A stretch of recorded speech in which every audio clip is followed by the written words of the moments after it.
Hello students, आज हम start करने जा रहे हैं क्लास 12th मैथमेटिक्स का एक बहुत ही important topic which is integration.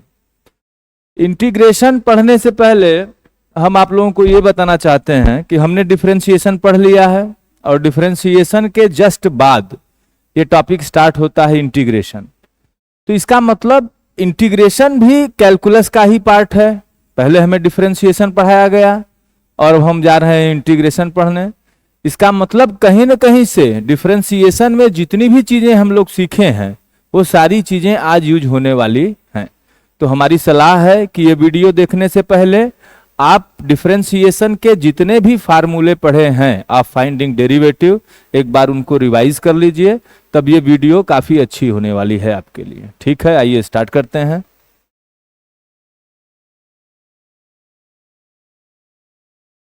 Class 12th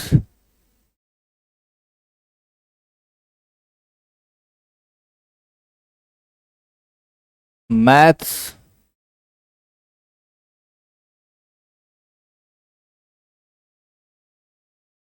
integration.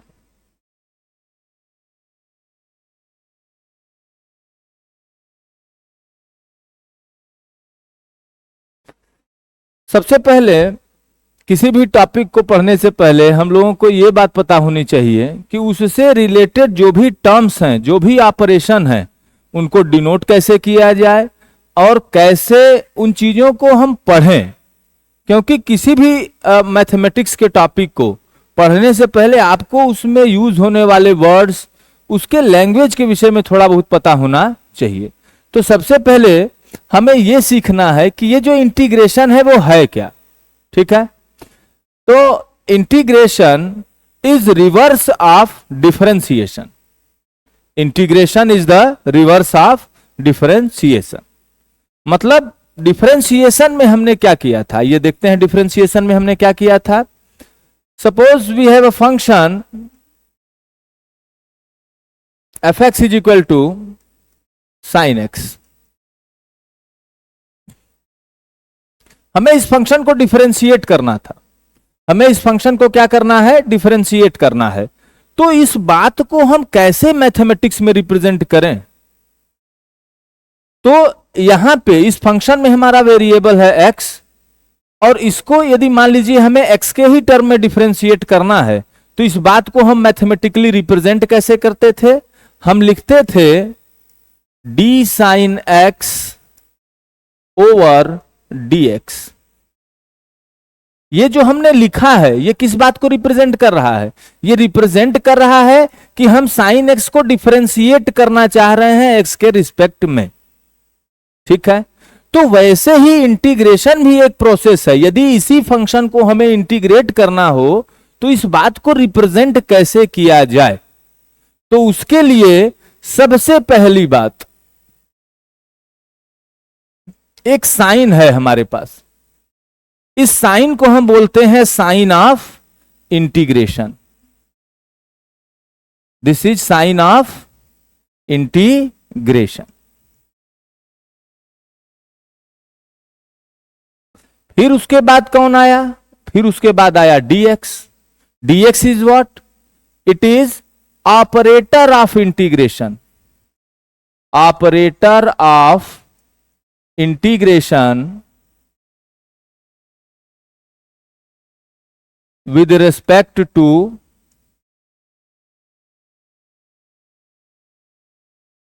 x। ये है हमारा इंटीग्रेशन का साइन, ये है हमारा ऑपरेटर ऑफ इंटीग्रेशन। आपको जिस भी फंक्शन को इंटीग्रेट करना हो उसको इसके बीच में रख दीजिए, तो ये रिप्रेजेंटेशन हो जाता है कि हम उसको इंटीग्रेट करना चाहते हैं। सपोज हमें एक फंक्शन है एफ एक्स, उसको हमें इंटीग्रेट करना है, तो हमें एफ एक्स को इन्हीं दोनों के बीच में लिखना होगा। इसको क्या पढ़ा जाएगा, integration of F X with respect to X. ठीक है, अब यहां पे एक्स के लिए एक और वर्ड यूज होता है which is integrand. F x is what, it is integrand here, जिस फंक्शन को हम इंटीग्रेट करते हैं उसको हम बोलते हैं इंटीग्रैंड। ठीक है, तो यहां हमने साइन ऑफ इंटीग्रेशन समझ लिया, ऑपरेटर ऑफ इंटीग्रेशन समझ लिया, और जिस भी फंक्शन को हमें इंटीग्रेट करना हो उसको कैसे रिप्रेजेंट किया जाए इसको हमने सीख लिया। अब किसी भी फंक्शन को हमें इंटीग्रेट करना है उनको इन्हीं दो सिंबल्स के बीच में हम लिखेंगे, उसका मतलब यही होगा कि हम उसको इंटीग्रेट करना चाह रहे हैं। ठीक है, तो ये थोड़ा सा नोटेशन वगैरह हो गया। अब हम आते हैं अपने टॉपिक इंटीग्रेशन पे। Integration is what?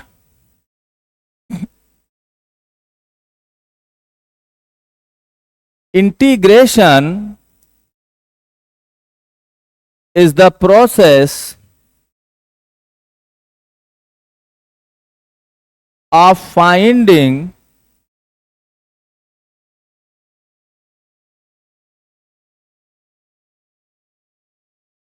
Anti derivative, और इसी एंटी डेरिवेटिव को हम इंटीग्रल बोलते हैं।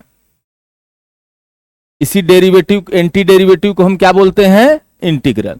So integration is the process, ये एक प्रोसेस है, इस प्रोसेस के थ्रू हमें क्या मिलता है? एंटी डेरिवेटिव, और इसी एंटी डेरिवेटिव को हम क्या बोलते हैं? इंटीग्रल। ठीक है, तो बेसिकली चाहे इंटीग्रैंड हो चाहे एंटी डेरिवेटिव हो, ये है अपने आप में एक फंक्शन ही। ठीक है, जब हम डिफरेंशिएट करते हैं किसी फंक्शन को तो हमें डेरिवेटिव मिलता है, और जब हम किसी फंक्शन को इंटीग्रेट करते हैं तो हमें इंटीग्रल मिलता है। ठीक है, तो ये बात तो हम समझ गए। अच्छा, यहां एक बात और समझना होगा आप लोगों को कि integration is the reverse process of differentiation।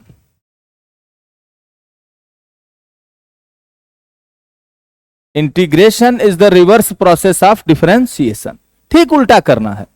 जैसे सपोज करिए हम अपने घर से चले और यहां पे स्कूल पे आ गए। ठीक है, यदि हम इसी रिवर्स पाथ को फॉलो करें तो क्या होगा? बताइए क्या होगा?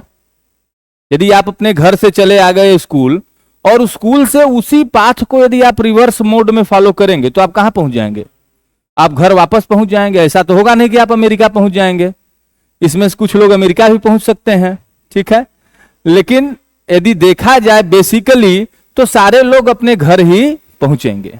ठीक है, तो वैसे ही यदि हम इस फंक्शन को यदि डिफरेंशिएट कर रहे हैं, क्या होगा? इसका क्या होगा भाई? डेरिवेटिव तो हम पढ़ चुके हैं। बताइए साइन एक्स का डेरिवेटिव क्या होगा? तो साइन एक्स का डेरिवेटिव कॉस एक्स होगा। इसका मतलब है कि इस फंक्शन को जब हम डिफरेंशिएट कर रहे हैं तो हमें कॉस एक्स मिल रहा है। ठीक है, इसका मतलब कि इसको जब हम इंटीग्रेट करेंगे तो हमें क्या मिलना चाहिए? साइन एक्स मिलना चाहिए। भाई जब ये दोनों एक दूसरे के रिवर्स प्रोसेस हैं तो इस फंक्शन को इंटीग्रेट किए, डिफरेंशिएट किए तो हमें क्या मिल गया? Cos x. तो कॉस एक्स को इंटीग्रेट करेंगे तो वापस से हमें क्या मिल जाएगा? Sine x. इस बात को यदि हम फ्लो चार्ट से समझना चाहें, इस बात को यदि हम फ्लो चार्ट से समझना चाहें तो सपोज करो we have a function and if we differentiate it, if we differentiate this function then we will get f dash x। f dash x का मतलब क्या हो जाएगा कि डेरिवेटिव ऑफ fx। ठीक है, अब यदि इस फंक्शन से वापस से हमें यही फंक्शन पाना होगा तो हमें इसको क्या करना होगा? इस फंक्शन को we have to integrate it, we have to integrate it, then we will get our original function। देखिए जब हम किसी फंक्शन को डिफरेंशिएट करते हैं, ठीक है, तो जो ये भी जो f डैश एक्स हमें मिला है ये भी क्या है? एक फंक्शन है। देखिए यहां पे साइन एक्स को हमने क्या किया? डिफरेंशिएट किया, और यही, और हमें क्या मिल गया? cos x. cos एक्स भी अपने आप में एक फंक्शन ही है, लेकिन इस केस में इसको क्या बोला जाएगा कि cos x is the derivative of sine x. ठीक है, वैसे ही यदि हम इसको इंटीग्रेट करें तो हमें क्या मिलेगा? साइन एक्स, और हम क्या बोलेंगे कि sine x is the integral of cos X. ठीक है, तो यहां हमने समझ लिया कि how integration and differentiation are related to each other. अब हमें इसमें बेसिक जो फार्मूले हैं, जो हमारे बेसिक फंक्शन हैं, उनके इंटीग्रल को कैसे फाइंड आउट किया जाए इसको हमें सीखना है, क्योंकि बाकी के एक्सरसाइजेस के जो भी क्वेश्चन होने वाले हैं वो इन्हीं की बेसिस पे सॉल्व होंगे। और भी चीजें बाकी के एक्सरसाइज में जुड़ती चली जाएंगी, लेकिन मेन जो बेसिक होगा क्वेश्चन का वो यही एक्सरसाइज है और यही फार्मूले हैं जो अब हम डिस्कस करने जा रहे हैं। ठीक है, आइए इनको देखा जाए। तो स्टार्ट करते हैं हम।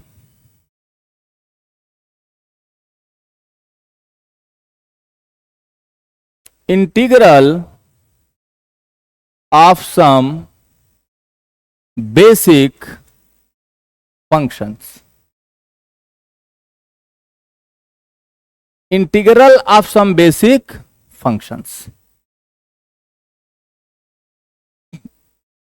Integral of some basic function को समझने से पहले इंटीग्रल की कुछ प्रॉपर्टीज को हमें समझना होगा।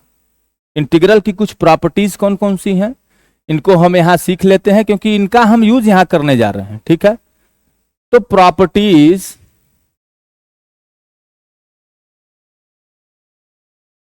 Of integration. इंटीग्रेशन की क्या प्रॉपर्टीज हैं? बेसिकली इनको अलजेब्रा भी बोला जा सकता है, लेकिन हम लोग अलजेब्रा भी एक प्रॉपर्टीज ही है, तो हम लोग बेसिकली इसको प्रॉपर्टी ही बोलेंगे। पहली प्रॉपर्टी यह है कि यदि दो फंक्शन को ऐड करके, दो फंक्शन को ऐड या सबट्रैक्ट करके हम उसका डेरिवेटिव निकालें, या पहले हम इन फंक्शन का डेरिवेटिव फाइंड आउट कर लें और तब हम इनको ऐड करें, इन दोनों ही केसेस में रिजल्ट क्या होंगे? सेम होंगे। यानी हम दो फंक्शन को ऐड या सबट्रैक्ट करके तब उसका इंटीग्रेशन निकालें, या पहले हम उनको इंटीग्रेट कर दें तब उनको ऐड या सबट्रैक्ट जो भी यहां दिया हो कर दें, रिजल्ट में कोई भी चेंज नहीं आएगा। दूसरी बात, किसी भी फंक्शन में हम किसी कांस्टेंट से मल्टीप्लाई करके तब उसको इंटीग्रेट करें, या पहले हम इस फंक्शन का इंटीग्रेशन निकाल लें और तब कांस्टेंट से मल्टीप्लाई करें, our result will be same. ये दो बातें हम यहां पे अप्लाई करने जा रहे हैं। और यहां पे एक चीज और आपको समझना होगा कि अभी तक यदि आप ये एक्सरसाइज पढ़ चुके हैं किसी से भी, तो ये जान लीजिए ये क्लास ऐसी बिल्कुल भी नहीं रहने वाली है। ठीक है, आपको बिल्कुल न्यू वे में ये एक्सरसाइज पढ़ाया जा रहा है, और जैसे पढ़ाया जा रहा है वैसे ही पढ़िए, क्योंकि अभी आगे आपको डिफरेंशियल इक्वेशन पढ़ना है, और डिफरेंशियल इक्वेशन में जैसे हम आपको बता रहे हैं वही सारे स्टेप्स यूज होते हैं। ठीक है, तो आप यदि इसी तरह से पढ़े रहेंगे तो आप उस चैप्टर से कनेक्ट कर सकते हैं। ठीक है, ये कोई बहुत बड़ी बात भी नहीं है, बहुत छोटी सी बात है। यहां पे तीसरी बात हमको यह समझना होगा, यह सबसे अहम बात है, यह हमारे लिए सबसे अहम बात है, क्योंकि यह चीज हम आज तक नहीं देखे हैं। बोर्ड की बुक में बेसिकली एनसीईआरटी में ये चीजें आपको नहीं मिलेंगी। यूज वो यही करता है, ठीक है, लेकिन डायरेक्ट इस बात को उसने लिखा नहीं है। ठीक है, इंटीग्रेशन ऑफ, यदि तुम किसी भी ऑपरेटर को इंटीग्रेट करोगे, dfx इज व्हाट, हम पहले ही लैंग्वेज में समझ लिए हैं, this is operator of integration. तो यदि तुम किसी भी ऑपरेटर को इंटीग्रेट करोगे, you will get the variable, और ये सी कहां से आया है इस पर भी अभी चर्चा होगी, अभी आप बस इसको देखते रहिए। तो यदि हम किसी ऑपरेटर को इंटीग्रेट करेंगे, we will get the variable here. इसका एक एग्जांपल भी ले लेते हैं, आपको बता देते हैं। जैसे इंटीग्रेशन ऑफ dx हम ले लें, तो यहां पे हम किसको क्या हमारा इंटीग्रेंड कुछ है? यहां पे नहीं है, इंटीग्रेंड इज 1 हियर। तो बेसिकली यदि देखा जाए तो यहां पे इंटीग्रेट हो कौन रहा है? हमारा ऑपरेटर। तो हम ऑपरेटर को यदि इंटीग्रेट करेंगे, we will get the variable. यहां पे बताइए वेरिएबल कौन है इंटीग्रेशन का? x, so you will get x plus c। यदि हमारा ऑपरेटर कुछ इस तरह से रहे, D sine x, then what will you get, sine x plus C, then you will gate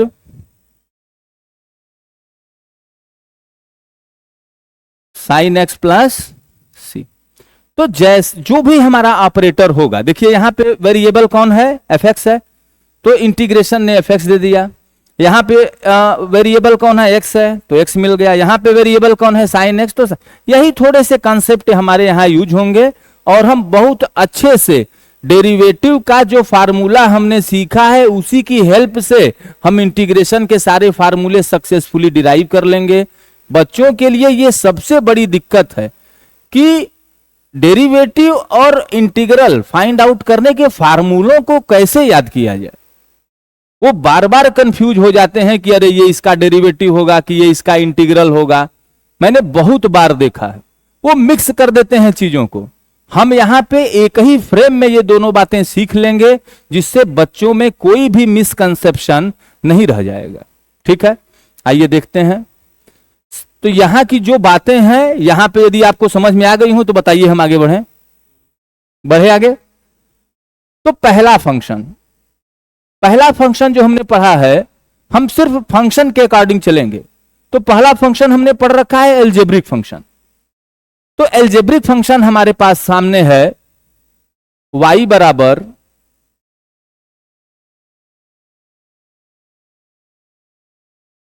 बराबर x to the power n। इससे आपको फंक्शन के विषय में भी जानकारी मिलती जाएगी कि आप कितने तरह के फंक्शन भी सीख लिए हैं। तो यहां पे हम बहुत सी चीजों को सीखते और सिखाते आगे बढ़ रहे हैं, इसको बहुत ध्यान से देखिएगा। ठीक है, इस फंक्शन का ये y बराबर क्या है, x to the power n। x to the power n किस तरह का फंक्शन है, ये एल्जेब्रिक फंक्शन है। क्या इस फंक्शन का डेरिवेटिव हम पढ़ चुके हैं, बिल्कुल पढ़ चुके हैं। ठीक है, तो फिर देखते हैं। तो इस फंक्शन का यदि हमें डेरिवेटिव निकालना हो तो हम लिखेंगे dy बाई डी एक्स, या हम इसको ऐसे ना लिख के डायरेक्ट फंक्शन ही लिख दें तो कोई दिक्कत नहीं है। dx to the power n by D X. मुझे लगता है कि क्लास में सबको ये बातें पता होंगी। क्या होगा, n x to the power n minus one, यानी x to the power n को यदि हम डिफरेंशिएट करें we will get n x to the power n minus one. तो इसका मतलब क्या है, integration is reverse process of differentiation. इसका मतलब यह है कि यदि इस फंक्शन को हम इंटीग्रेट कर दें तो हमें वापस से यही फंक्शन मिल जाएगा, लेकिन इंटीग्रेशन हमें किसका सीखना है, इसका, क्योंकि ये बेसिक फंक्शन है। x to the power n minus one का तो इंटीग्रेशन हमें सीखना नहीं है। तो देखिए कैसे लॉजिक डेवलप करते हैं और इस फार्मूले तक पहुंचते हैं।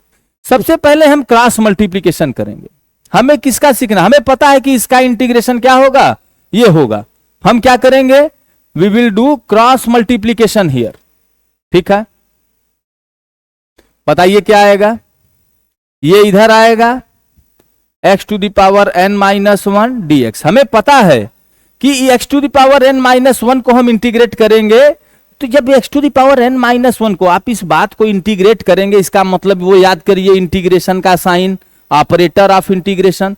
तो इसको जब इससे मल्टीप्लाई करेंगे तो आपको ये ध्यान रखना है कि ये ऑपरेटर आपका बाद में रहेगा, क्योंकि जिस फंक्शन को हम इंटीग्रेट करते हैं वो साइन ऑफ इंटीग्रेशन और ऑपरेटर ऑफ इंटीग्रेशन के बीच में रहता है। कुछ बच्चों को हमने देखा था कि वो इधर उधर कर दिए थे। ठीक है, ऐसा बिल्कुल नहीं करना है। अब इसमें यदि आप इसका मल्टीप्लाई कर देंगे 1 से dx to the power n का, you will get dx to the power n। अभी तक कोई दिक्कत हो तो बताइए, नहीं है? एक दिक्कत है, n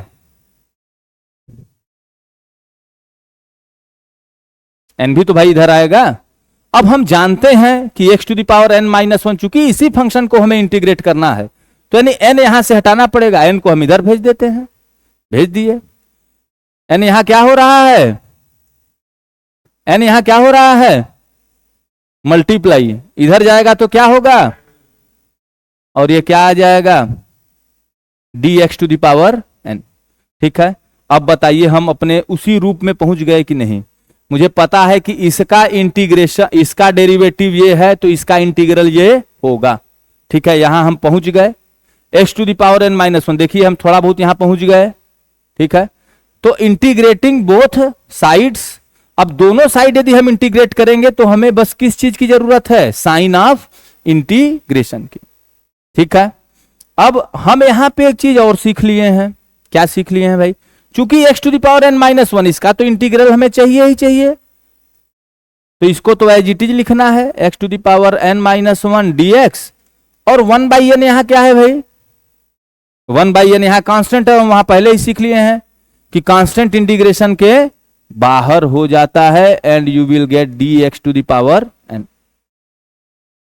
अब इसका इंटीग्रेशन हमें भाई, इसका फार्मूला तो हमें बनाना ही था, integration of x to the power n minus one dx is equal to 1/n into क्या होगा इसका इंटीग्रेशन, ये सिर्फ ऑपरेटर है, यदि मैं ऑपरेटर को इंटीग्रेट करूंगा तो मुझे वेरिएबल मिलेगा, यानी we will get x to the power n and plus this c। अभी इस c की हम लास्ट में चर्चा करेंगे, अभी आप बस देखते जाइए। So finally integration of x to the power n minus one dx is equal to x to the power n by n plus,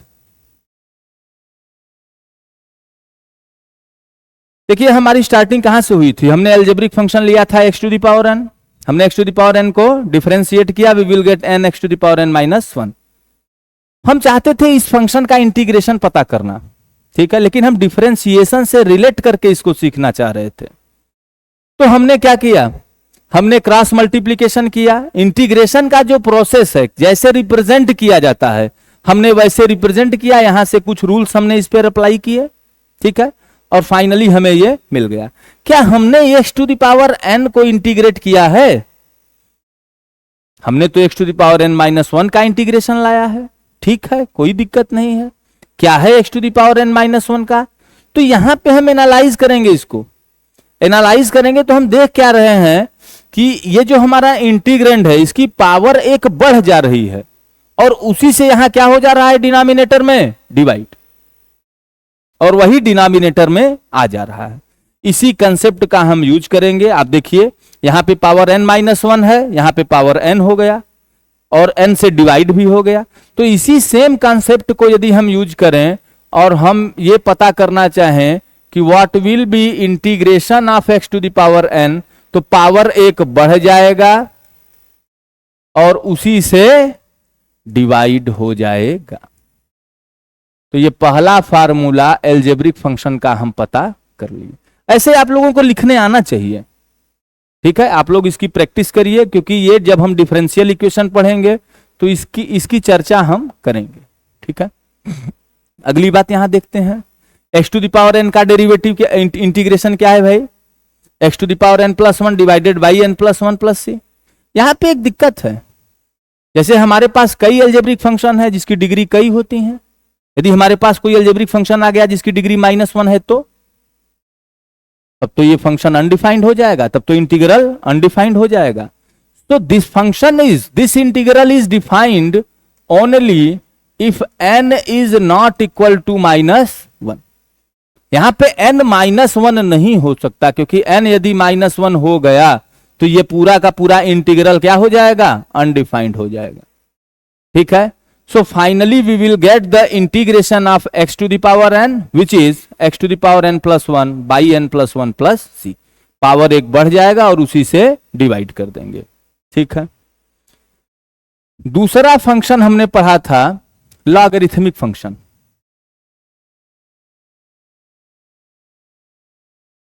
derivative में दूसरा हमने पढ़ा था logarithmic function, y is equal to log x। तो यदि हमें इसको differentiate करना हो, भाई log x का डेरिवेटिव तो मुझे लगता है क्लास में सबको लर्न होगा, बताइए log x का डेरिवेटिव क्या होता है, 1/x। तो log x का डेरिवेटिव क्या है, 1/x है, इसका मतलब है कि 1/x का इंटीग्रेशन क्या होगा, 1/x का इंटीग्रेशन होगा log x। तो 1/x का इंटीग्रेशन हमें करना है, इसका मतलब हमें साइन ऑफ इंटीग्रेशन चाहिए, ऑपरेटर ऑफ इंटीग्रेशन चाहिए। तो हमारा ऑपरेटर तो यहां है, इस ऑपरेटर को किसके पास भेजना पड़ेगा, 1/x के पास, ठीक है। तो हम 1/x के पास इस ऑपरेटर को भेज देंगे, फिर से दोनों तरफ साइन ऑफ इंटीग्रेशन लगा देंगे। ऐसे ही तो हम रिप्रेजेंट करते हैं इंटीग्रेशन के प्रोसेस को। तो देखिए इसको हमने इधर बुला लिया, क्रॉस मल्टीप्लीकेशन 1/x का किससे कर दिया, dx से। So you will get 1/x dx is equal to d log of x। ठीक है, नाउ इंटीग्रेटिंग बोथ साइड्स। अब हमें पहले ही पता था भाई, जब log x का डेरिवेटिव 1/x है तो 1/x का इंटीग्रल क्या होगा, log x होगा। तो 1/x का इंटीग्रल हमें निकालना था, तो 1/x के इंटीग्रल को ऐसे ही रिप्रेजेंट किया जाएगा, याद करिए, sign of integration, operator of integration. ठीक है, और ये चीज तो हम पहले ही चर्चा कर चुके हैं कि यदि हम किसी ऑपरेटर को ही बस इंटीग्रेट करेंगे तो वो ऑपरेटर हमें क्या देगा, वेरिएबल। तो integration of 1/x dx is equal to log of x plus c। ठीक है, ऐसे हम लिख देंगे। ठीक है, इसमें कई बातें और भी होती हैं, उसको हम लोग बाद में समझेंगे। अभी आपको सिर्फ और सिर्फ फार्मूले पे फोकस करना है। जब हम क्वेश्चन सॉल्व करेंगे तो बाकी भी बातें हम सीखेंगे। तो फाइनली हमने यहां क्या सीखा कि 1/x का इंटीग्रेशन हम करेंगे तो हमें क्या मिलेगा, log of x plus c। ठीक है, आइए नेक्स्ट पेज पे चलते हैं। तीसरा फंक्शन हमारे पास है एक्सपोनेंशियल फंक्शन। एक्सपोनेंशियल फंक्शन क्या होता है, a to the power x। और मुझे ये पूरा भरोसा है कि क्लास में बैठे सभी लोगों को a to the power x का डेरिवेटिव पता होगा। क्या होगा a to the power x का derivative, a to the power x log a। ठीक है, तो a to the power x का डेरिवेटिव ये है, तो इसका इंटीग्रल पक्का है कि ये होगा। लेकिन हमें इंटीग्रेशन किसका चाहिए, a to the power x का। इसका मतलब log x हमें नहीं चाहिए, dx के साथ हमें सिर्फ क्या चाहिए, a to the power x चाहिए। तो हम क्रॉस पहले मल्टीप्लीकेशन कर लें। हमें ये याद रखिएगा, हमें integration of a to the power x चाहिए, तो a to the power x dx का फॉर्मेट बना लेंगे और दोनों तरफ इंटीग्रेट कर देंगे बस। तो यहां पे जब हम क्रॉस मल्टीप्लीकेशन करेंगे, we will get a to the power x log a dx is equal to d a to the power x। कोई दिक्कत अभी तक नहीं है। log a यहां क्या है, कांस्टेंट है, हमें ये यहां नहीं चाहिए। इधर ये मल्टीप्लाई हो रहा है, उधर भेज देंगे तो क्या हो जाएगा, डिवाइड हो जाएगा। 1/ ये हो जाएगा da to the power x by log a। यही होगा। हमें तो a to the power x का इंटीग्रेशन करना था, तो a to the power format हमारा बन ही गया है। अब हमें सिर्फ इंटीग्रेट करना है, तो हम साइन ऑफ इंटीग्रेशन लगा देते हैं। हमें ये तो फार्मूला चाहिए ही, a to the power x dx। यहां पे बताइए log a क्या है, कांस्टेंट है, ये इंटीग्रेशन के क्या हो जाएगा, बाहर हो जाएगा। और क्या बचेगा, da to the power x। बताइए ऑपरेटर को यदि हम इंटीग्रेट करेंगे तो हमें क्या मिलेगा, वेरिएबल मिलेगा। और ये क्या दे देगा, a to the power x। a to the power x का log a से 1/log a से मल्टीप्लाई होगा तो क्या आएगा, a to the power x बाई प्लस c। यहां पे एक स्पेशल केस है। स्पेशल केस क्या है, थोड़ा सा देखिए कि if a equals to e, यदि a की वैल्यू e के बराबर हो जाए, e हमारा नेचुरल लॉगरिथम होता है। आप जान लीजिए पहले, e एक कांस्टेंट है जिसकी वैल्यू 2 से 3 के बीच में होती है। ये एक कांस्टेंट है, ये कहां से आया है, कैसे आया है, ये आपको बाद में पता चलेगा। बेसिकली आप ये समझिए कि a is a constant here. ठीक है, तो यदि मैं a को e से रिप्लेस कर दूं तो देखिए इस पे क्या फर्क पड़ता है। इंटीग्रेशन जहां जहां पे a आ रहा है, हमें वहां वहां क्या लिखना होगा, e लिखना होगा। और बताइए log e की वैल्यू क्या होती है, सेम बेस पर log वैल्यू 1 देता है।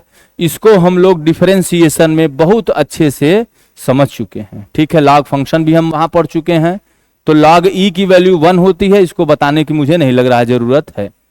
तो फाइनली यहां पे if we integrate e to the power x with respect to x, we will get e to the power x plus c here. ठीक है, तो हमने 3 फंक्शन के इंटीग्रल पा लिए हैं, 2 फंक्शन हमारे और बचे हुए हैं, आइए उनको भी देखते हैं। चौथा फंक्शन है हमारा ट्रिग्नोमेट्रिक फंक्शन। बहुत ही आसान है ये। यहां पे हम आपको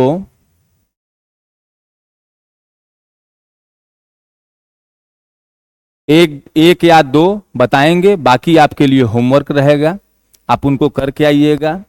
भाई आपकी भी कुछ प्रैक्टिस होनी चाहिए, जब सब हम ही बता देंगे तो अब फिर आप लोग क्या करेंगे। और मैथमेटिक्स एक ऐसा सब्जेक्ट है कि यदि आपने प्रैक्टिस नहीं किया, आप रोज क्लास अटेंड कीजिए, खूब वीडियो लेक्चर देखिए, कुछ भी होने वाला नहीं है। आपको बुक ओपन करना होगा, आपको क्वेश्चंस पढ़ने होंगे और उनको सॉल्व करने के लिए आपको पेन चलाना पड़ेगा। आप जितनी ज्यादा पेन चलाएंगे उतना ही अच्छा होगा आप लोगों के लिए। ठीक है, तो यहां पे पहला हमारे लिए है y is equal to sine x. Sine x का डेरिवेटिव क्या होता है? साइन एक्स का डेरिवेटिव क्या होता है? Cos x. साइन एक्स का डेरिवेटिव क्या है? कॉस एक्स है। तो इसका मतलब कॉस एक्स का इंटीग्रल क्या होगा? Sine x. अब इस चीज को डिनोट कैसे करें भाई? कॉस एक्स का इंटीग्रल हमें निकालना है, यानी sign of integration operator, operator तो हमारा यहां पे है। ठीक है, तो इस ऑपरेटर को हम कॉस एक्स के पास भेज देंगे, यानी cos x d x equals to d sine x. और हम जब दोनों तरफ इंटीग्रेट करेंगे तो भाई इंटीग्रेशन ऑफ कॉस एक्स तो हमें चाहिए ही। ये क्या हो जाएगा? इंटीग्रेशन ऑफ, एक मिनट,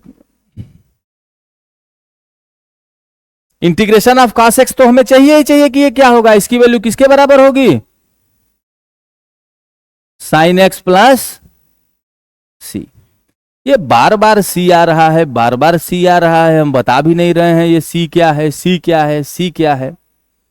देखेंगे, इसको भी देखेंगे ये कहां से आ रहा है।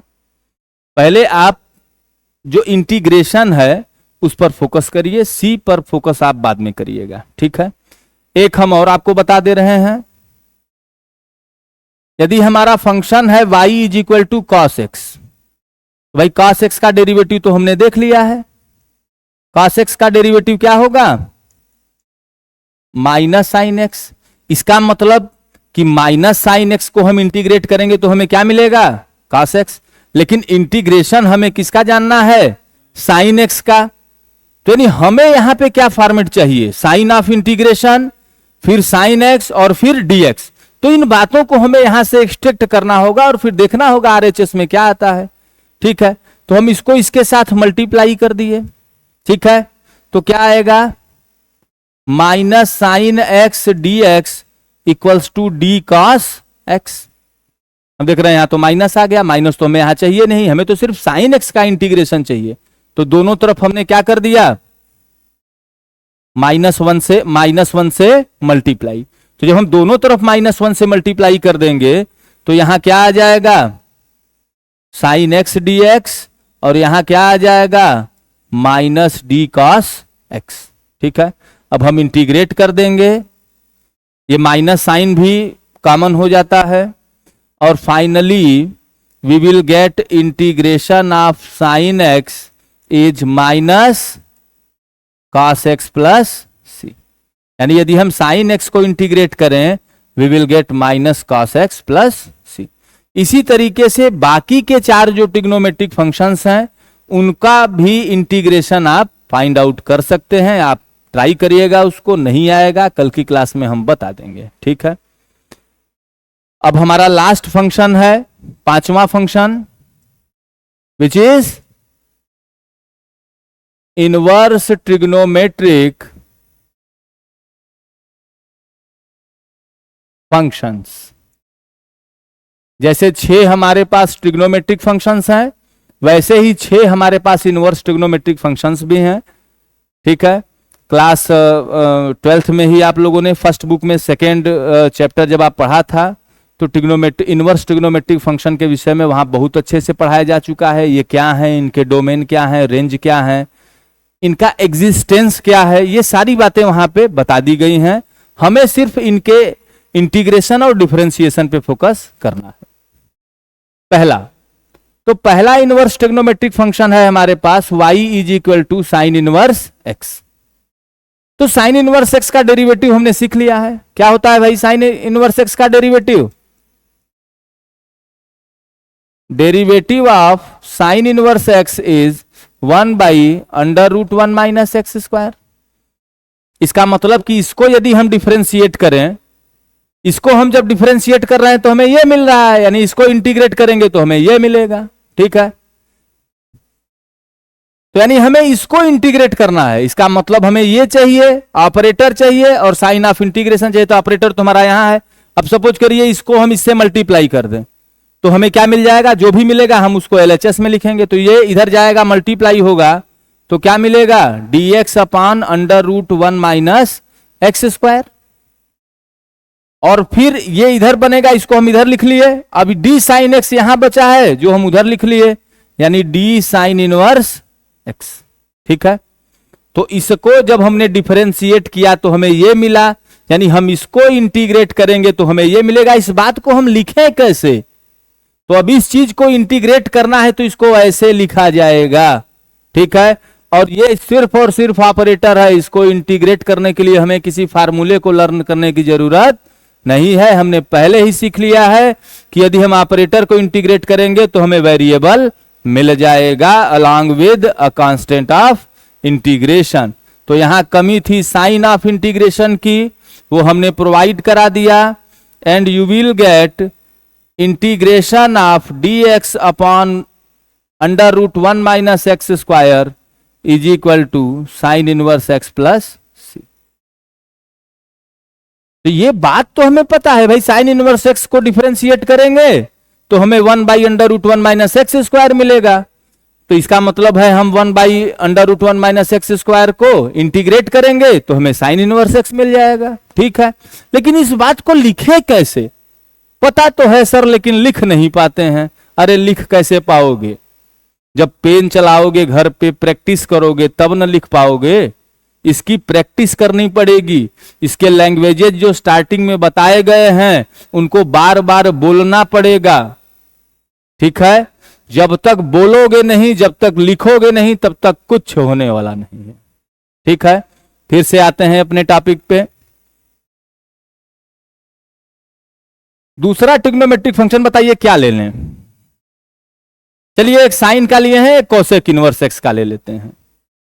तो लास्ट हमारा ट्रिग्नोमेट्रिक फंक्शन है, सेकेंड नंबर नहीं है ये। यदि देखा जाए नंबरिंग के हिसाब से तो इसका नंबर 6 होना चाहिए। तो y is equal to cosec inverse x. Cosec inverse x का डेरिवेटिव क्या होता है? It is 1 by x under root x square minus 1। ठीक है, तो कोसेक इनवर्स एक्स का डेरिवेटिव ये है, माइनस साइन के साथ है, -1 by x under root x square minus 1। ठीक है, तो इसका डेरिवेटिव ये होता है। इसका मतलब इसका इंटीग्रल क्या होगा? ये होगा। अब इस बात को लिखें कैसे? अब ये हम लास्ट बार बताने जा रहे हैं, इसको समझ लो बहुत अच्छे से। ठीक है, तो इसको हमें इंटीग्रेट करना है तो इसके साथ एक ऑपरेटर होना चाहिए। ऑपरेटर यहां है, उधर भेज दिए। ठीक है, देखते हैं यहां क्या बचा। तो इसको बेटा जब हम उधर लिखेंगे, ठीक है, तो ये इधर जाके मल्टीप्लाई हो जाएगा तो क्या बन जाएगा? माइनस का dx upon x under root x square minus 1। अब ये इधर माइनस है, इधर ले आएंगे तो क्या हो जाएगा? प्लस। तो ये इधर लिखा जाएगा dx upon x under root x square minus 1। जरा LHS में देखो क्या बचा रहेगा? d cosec inverse x. ये यहां पॉजिटिव है, उस साइड जाएगा तो क्या हो जाएगा? नेगेटिव हो जाएगा। Minus D cosec inverse x. ठीक है, ये बात समझ में आई? ये चीज इधर गया, मल्टीप्लाई हुआ, फिर इसको हमने आरएचएस से ट्रांसपोज कर दिया एलएचएस में, D cosec inverse x LHS में है, इसको हमने आरएचएस में ट्रांसपोज कर दिया, तो ये क्या हो गया, नेगेटिव। इधर पॉजिटिव था, उस साइड भेज दिए तो नेगेटिव हो गया। अब हमें पता ही था भाई, इसको हम इंटीग्रेट करेंगे तो हमें ये मिलेगा। देखिए, हमें जिस फंक्शन को हम इंटीग्रेट कर रहे हैं उसके साथ न तो हमें साइन रखना है, ना ही उसके साथ हमें किसी कांस्टेंट को रखना है। जो भी साइन जनरेट होगा, जो भी कांस्टेंट जनरेट होगा, उन सभी को हमें इंटीग्रल के साथ एडजस्ट कर देना है। तो यहां पे हम जो इंटीग्रेट कर देंगे, माइनस साइन है बाहर रहेगा इंटीग्रेशन से, and finally we will get integration of dx upon x under root x square minus 1 as, minus तो रहेगा ही, ऑपरेटर को इंटीग्रेट करेंगे क्या मिलेगा, cosec inverse x along with constant of integration. तो इस तरह से ना हमने इंटीग्रेशन के फार्मूलों को रिवाइज किया, बल्कि डिफरेंशिएशन के भी फार्मूलों को रिवाइज किया, और डिफरेंशिएशन के फार्मूलों को यूज करके इंटीग्रेशन के फार्मूले कैसे बनाए जाते हैं ये हमने सीखा। ठीक है, ये जो हम बना रहे हैं डेरिवेटिव, ये जो हम सेपरेट कर रहे हैं वेरिएबल्स को इधर उधर, ये आपके डिफरेंशियल इक्वेशन एक चैप्टर है जिसमें बहुत काम आने वाला है। यदि ये आपको बहुत बड़ा लग रहा है कि अरे सर ये क्या करवा रहे हैं, इसको तो सीधे सीधे आप बता सकते थे, तो आप चैप्टर 13 कैसे करेंगे। ठीक है, वहां तो एक एक दो दो पेज में हम वेरिएबल को सेपरेट करते हैं। यदि 2 लाइन में आप थकने लगे तो वहां 3-3 पेजेस के क्वेश्चन आप कैसे करेंगे। ठीक है, आप इसकी प्रैक्टिस अभी से ही स्टार्ट कर दीजिए। ठीक है, इससे यदि आप डेरिवेटिव के फार्मूले आपको लर्न है तो इंटीग्रल के फार्मूले आप लिख सकते हैं, आप भूलेंगे नहीं। ठीक है, थोड़ा सा हो सकता है आधा मिनट समय लग जाए आपको लिखने में, कोई दिक्कत नहीं है, आपसे गलती नहीं होना चाहिए। ठीक है, अब एक लास्ट चीज इसमें बच रही है, this C, this constant of integration C, what is this. हम देख रहे हैं जब भी हम किसी फंक्शन को इंटीग्रेट कर दे रहे हैं ये प्लस सी जरूर आ रहा है।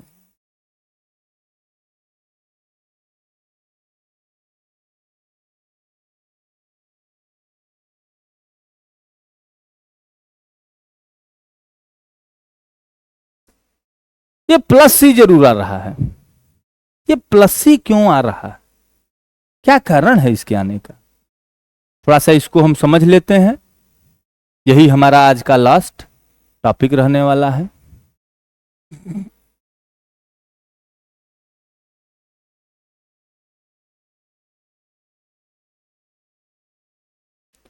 Let fx is a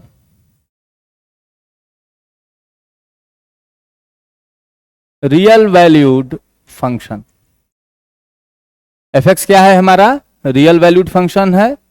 x की कोई भी रियल वैल्यू इसमें हम पुट करेंगे तो हमें ये रियल वैल्यू वापस दे देगा। ठीक है,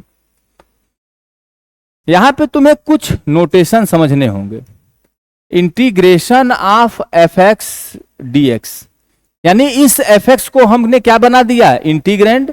इसको हम इंटीग्रेट करेंगे तो कुछ ना कुछ इंटीग्रल हमें मिलेगा। हमने तो सारे फार्मूले देखे, जब भी हम किसी फंक्शन को इंटीग्रेट कर रहे थे तो हमें इंटीग्रल कुछ ना कुछ मिल रहा था। इंटीग्रल को बेटा हम कैपिटल लेटर से रिप्रेजेंट करते हैं along with a constant of variable. ठीक है, किसी भी फंक्शन को तुम इंटीग्रेट करोगे you will get a definite function integral along with the constant of integration. Here C is constant of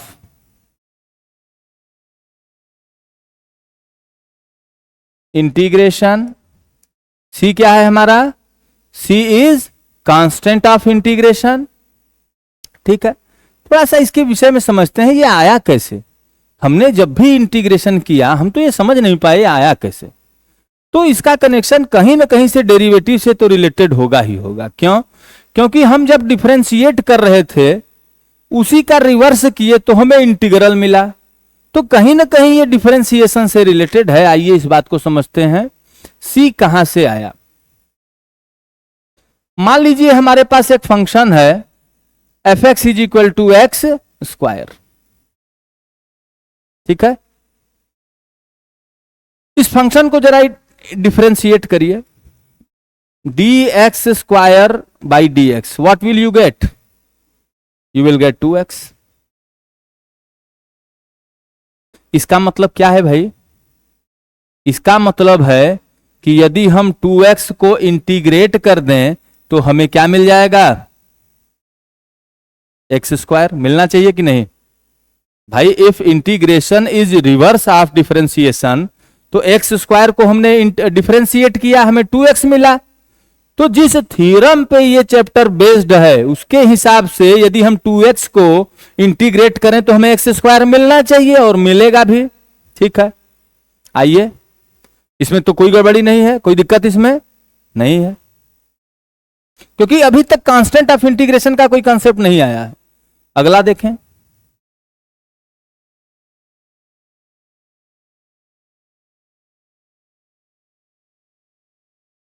what will be the derivative of x square plus 2? यानी इस x square में यदि हम एक constant जोड़ दें और अब यदि हम इसको डिफरेंशिएट करें तो इसका डेरिवेटिव क्या होगा? तो एक्स स्क्वायर का डेरिवेटिव होगा 2x और इस 2 का डेरिवेटिव होगा 0। इसका मतलब क्या है? इसका मतलब यह है कि यदि किसी ने एक्स स्क्वायर प्लस 2 को डिफरेंशिएट किया होगा तो उसे 2x मिला होगा। वो क्या समझ रहा होगा? वो यही समझ रहा होगा कि यदि हम 2x को इंटीग्रेट करें तो हमें एक्स स्क्वायर प्लस 2 मिलना चाहिए, और मिलना भी चाहिए भाई, क्योंकि उसने एक्स स्क्वायर। तो यदि क्लास में हमारे 100 बच्चे बैठे हुए हैं और एक्स स्क्वायर के साथ वो सारे बच्चे अलग अलग नंबर को ऐड करके उसको डिफरेंशिएट किए, तब तो उन्हें 100 तरह के इंटीग्रल मिलने चाहिए। क्या ऐसा पॉसिबल है? ये पॉसिबल नहीं है। यानी यहां हमारे समझ में एक ही बात आ रही है कि यदि किसी फंक्शन में हम कोई कांस्टेंट ऐड करके उसको डिफरेंशिएट करें तो उनके डेरिवेटिव क्या होते हैं? सेम होते हैं। तो इसका मतलब क्या है कि यदि हम किसी भी फंक्शन को इंटीग्रेट करके और इंटीग्रल में कांस्टेंट जोड़ दें तब भी तो वैल्यू सेम होनी चाहिए। यदि डेरिवेटिव पे ये अप्लाई हो रहा है तो इसका रिवर्स इंटीग्रल पर भी अप्लाई होना चाहिए, और यही चीज हम यहां पे अप्लाई करेंगे। तो आपको ये समझना होगा कि किसी भी फंक्शन में यदि हम कांस्टेंट ऐड कर दें और उसको डिफरेंशिएट करें तो उसका डेरिवेटिव क्या होता है? सेम। तो एंटी डेरिवेटिव में इसका क्या होना चाहिए? रिवर्स। एंटी डेरिवेटिव में क्या होना चाहिए? इसका रिवर्स। इसका मतलब है कि किसी भी फंक्शन के इंटीग्रल में यदि हम कोई कांस्टेंट ऐड कर दें तो उससे कोई फर्क नहीं पड़ना चाहिए। यानी ये बात भी, ये जो कांस्टेंट ऑफ इंटीग्रेशन है वो कहां से आया है? डेरिवेटिव के इसी कंसेप्ट से आया। क्या बोल रहा है ये? कि if we add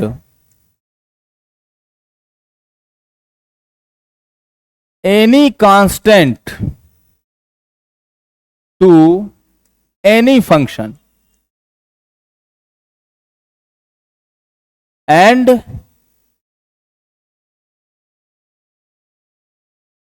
differentiate it,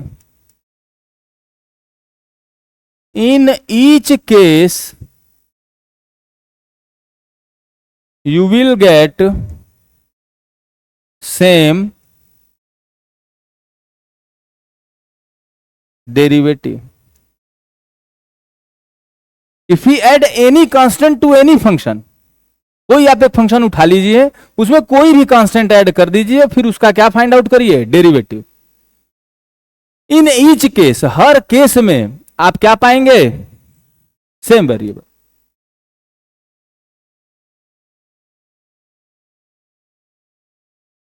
ये एनी न लिख के और लिखा जाए तो ये ज्यादा बेटर है।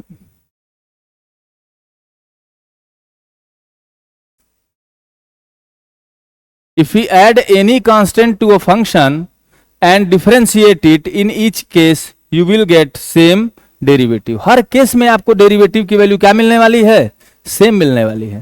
तो इसका मतलब इंटीग्रेशन क्या है, इसका रिवर्स प्रोसेस है। तो इसका रिवर्स भी लिखिए।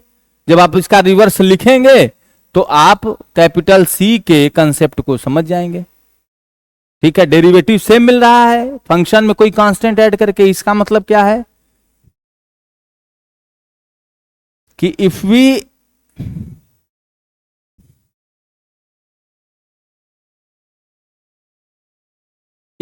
add any constant to integral of a function,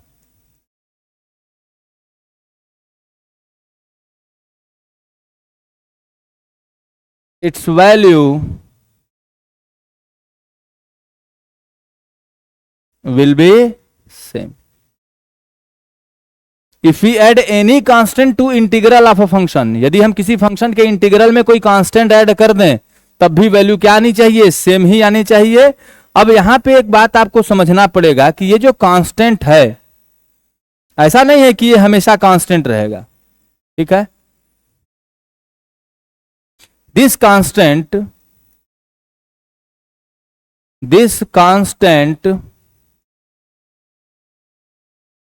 of integration can be find out using given conditions। अभी आप आगे के क्वेश्चन देखेंगे या इसी एक दो एक्सरसाइज के बाद आप क्वेश्चन देखेंगे कि हर क्वेश्चन में गिवन रहेगा। गिवन कंडीशन का यूज करके इस कांस्टेंट को हम कैलकुलेट कर सकते हैं। ठीक है, तो ये ऐसा नहीं है कि हर क्वेश्चन में ये सी रहेगा। यदि कंडीशन गिवन है तो कई ऐसे क्वेश्चन हैं जिनमें ये कांस्टेंट हमसे कैलकुलेट करवाया जाएगा, हमें करना भी पड़ेगा। ठीक है, उनको क्या बोला जाएगा ये सब हम आगे सीखेंगे। अब एक फाइनल बात हम यहां पे सीख लें, इस सी के आने से क्या फर्क पड़ रहा है जरा सा आप देखिए। एक्स स्क्वायर का डेरिवेटिव क्या है, 2x। एक्स स्क्वायर प्लस 2 का डेरिवेटिव क्या है, 2x। एक्स स्क्वायर माइनस 5 का डेरिवेटिव क्या होगा, 2x। यानी एक्स स्क्वायर में यदि हम कोई भी कांस्टेंट ऐड कर दें तो उसका डेरिवेटिव क्या होगा, 2x होगा। ठीक है, तो आप ये बताइए कि एक्स स्क्वायर प्लस 2 ये सब क्या है। ये हमें जो मिल रहा है एक्स स्क्वायर प्लस 2, चाहे किसी भी फंक्शन के ग्राफिकली यदि हम देखें कि क्या इंपैक्ट पड़ रहा है, इस कैपिटल सी का ग्राफिकली क्या इंपैक्ट पड़ रहा है, ये तो हमने एल्जेब्रिकली देखा कि क्या इंपैक्ट पड़ा कि भाई किसी भी फंक्शन में कोई भी कांस्टेंट हम ऐड करके उसको डिफरेंशिएट करें तो डेरिवेटिव सेम मिल रहा है। इसका मतलब क्या है कि यदि हम डेरिवेटिव को इंटीग्रेट करके उसमें कोई कांस्टेंट ऐड कर दें तब भी वैल्यू सेम रहनी चाहिए। तो एल्जेब्रिकली तो हमने समझ लिया है, लेकिन ग्राफिकली भी हमें यह समझना होगा कि ग्राफिकली इसका क्या इंपैक्ट है। तो यहां पे 2x का डेरिवेटिव एक्स स्क्वायर, 2x का डेरिवेटिव एक्स स्क्वायर प्लस 2, ये सब है क्या। यदि किसी भी फंक्शन में हम कोई कांस्टेंट ऐड कर दें तो उसके ग्राफ पे क्या फर्क पड़ता है, उसके ग्राफ पे क्या फर्क पड़ता है, उस ग्राफ का सेंटर चेंज हो जाता है। ठीक है, तो किसी भी फंक्शन में यदि हम कोई कांस्टेंट ऐड कर दें तो सिर्फ और सिर्फ उस ग्राफ का सेंटर चेंज हो जाता है और कोई फर्क नहीं पड़ता। ठीक है, नेचर ग्राफ का सेम रहता है। एक्स स्क्वायर बताइए क्या होगा, x square is a parabola, x square plus 2 is what, it is also a parabola. X square plus 2 में क्या होगा, क्या होगा, ग्राफ आपका 2 पॉइंट शिफ्ट हो जाएगा, ऊपर चला जाएगा, ओरिजिन के ऊपर चला जाएगा। ठीक है, ग्राफ आपका ओरिजिन के ऊपर चला जाएगा। यदि मैं थोड़ा सा यहां बना के आपको दिखाना चाहूं तो यहां पे आप देखिए, बहुत बड़ा डायग्राम तो हम बना नहीं सकते। ये देखिए, ये किसका कर्व है, एक्स स्क्वायर का। ये कहां से पास करेगा, ओरिजिन से। लेकिन एक्स स्क्वायर प्लस 2 का यदि मैं कर्व बनाऊं तो ये है 1, ये है 2। एक्स की वैल्यू यदि मैं 0 पुट किया तो एफ एक्स की वैल्यू क्या मिल जाएगी? 2। यानी ये ऐसे पास करेगा, यहां से पास करेगा। तो आप देखिए ये क्या हो गया, ऊपर शिफ्ट कर गया, ओरिजिन से ये ऊपर शिफ्ट कर गया। तो ये करेगा क्या? सिर्फ शिफ्ट करेगा, इसका नेचर चेंज नहीं होगा, इसका कर्वेचर चेंज नहीं होगा, इसका पोजीशन बस चेंज होगा। ठीक है, यानी ये जिस फैमिली से बिलोंग कर रहा था वो फैमिली ये चेंज नहीं करेगा, सिर्फ और सिर्फ पोजीशन चेंज करेगा। तो इसीलिए हम इस बात को मैथमेटिकली कह देते हैं कि इस कैपिटल सी की वजह से हमें क्या मिलता है? Graphically family of curves. क्यों? क्योंकि हम सी की वैल्यू यहां 1 भी ले सकते हैं, 2, 3, 4 कुछ भी ले सकते हैं। ठीक है, तो यहां पे C provides us family of curve। ये हमें क्या प्रोवाइड करता है? Family of curve. ठीक है, अब इसमें एक लास्ट बात हमें और देखना है। एल्जेब्रिकली क्या है हमने समझ लिया, ग्राफिकली क्या है हमने समझ लिया, ये फैमिली ऑफ कर्व प्रोवाइड करता है। ठीक है, यानी कि यदि मैं x को इंटीग्रेट करूं तो it will be x² 2 + c। ठीक है, अब यहां पे c की वैल्यू हम कुछ भी चूज कर सकते हैं, 1, 2, 3, 4, -1, -2, √3, 5/7 कुछ भी। और हर केस में हमें क्या मिलेगा? एक शिफ्टेड कर्व मिलेगा, जिसके कर्वेचर पे कोई फर्क नहीं पड़ेगा, जिसके नेचर पे कोई फर्क नहीं पड़ेगा, सिर्फ और सिर्फ वो शिफ्ट रहेगा। ठीक है, या तो वो ओरिजिन से राइट या लेफ्ट शिफ्ट होगा, या फिर एबव या बिलो शिफ्ट होगा। ठीक है, वो कहीं ना कहीं राइट टू लेफ्ट शिफ्ट होगा, चाहे अप एंड डाउन शिफ्ट होगा। ठीक है, लेकिन फैमिली उसकी सेम रहेगी कि ये पैराबोला फैमिली का है, तो सी के कुछ भी कांस्टेंट होने से इसकी पैराबोला फैमिली चेंज होने वाली नहीं है, ये हमेशा पैराबोला फैमिली का ही कर्व होगा। ठीक है, तो तुम दुनिया में जितने भी पैराबोला बना सकते हो, x² 2 + c, वो सारे पैराबोला का ये जनरल इक्वेशन है, इसीलिए इसको फैमिली ऑफ कर्व बोला जाता है। ठीक है, ये बात यहां पे हो गई क्लियर। ऐसे तो हमने लगभग सारी बेसिक्स यहां पे सीख लिए। ठीक है, ये फार्मूले आपको बहुत अच्छे से तैयार होने चाहिए। हमने 5 बेसिक यहाँ पे जो भी फंक्शंस हैं उनके इंटीग्रल कैसे फाइंड आउट किए जाएं हमने इसको सीखा। हमने कांस्टेंट ऑफ इंटीग्रेशन कहाँ से आया है, ये एल्जेब्रिकली क्या बताता है, इसको सीखा। ये ग्राफिकली क्या बताता है, हमने इसको सीखा। How integration and differentiation are related to each other, हमने इसको सीखा। किसी भी मैथमेटिकल प्रोसेस को रिप्रेजेंट कैसे किया जाता है, इसके तहत हमने इंटीग्रेशन के प्रोसेस को सीखा कि इसको कैसे रिप्रेजेंट किया जाए, इंटीग्रैंड क्या होते हैं, इंटीग्रल क्या होते हैं, ये सारी बातें हमने सीखी। इनको एक बार अच्छे से आप लोग रिवाइज करिएगा। ठीक है, तब तक फिर मुलाकात होगी। जय हिंद।